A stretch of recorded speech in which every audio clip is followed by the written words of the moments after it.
A Fort Hood family whose house was deemed unlivable due to toxic mold was offered a settlement check, but it came with a catch. Thanks for joining us at 10. I'm Ann Harder. The family spoke exclusively to 25 News' Maggie Lowe-Miller. The Butler family moved into Fort Hood family housing a few years ago, but sewage backups and flooded HVAC systems caused more than just a soggy mess. We would call maintenance, they would come in, they would put fans on the ground, and that was it. Little did they know, toxic mold was growing.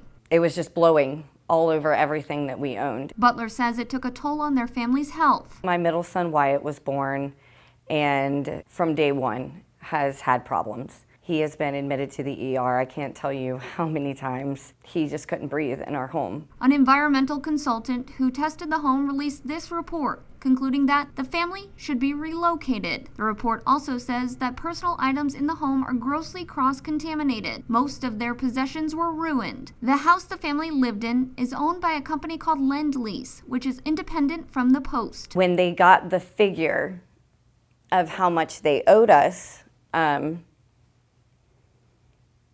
they basically treated us like criminals. They rummaged through all of my belongings. Butler says the company told her some items would not be reimbursed. The family was offered a check for $100,951, but they had to agree to sign this document. Basically stated that I am not allowed to talk about this. I am not allowed to confirm that there was toxic black mold in my home, although I have 3 different reports from 3 different environmentalists saying that there was toxic black mold over my whole entire home.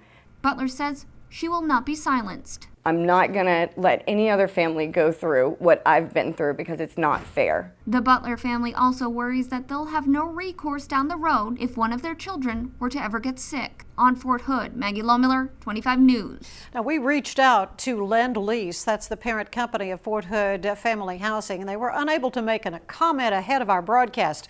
Butler says the chain of command on post has been very supportive of her family's call for help, but Butler is not alone. Now, this all began several months ago when the Secretary of the Army called military-based housing conditions unconscionable during a hearing. Now, that led to mandatory housing inspections nationwide. The next quarterly meeting updating on the process or progress of housing issues will be on March 19th.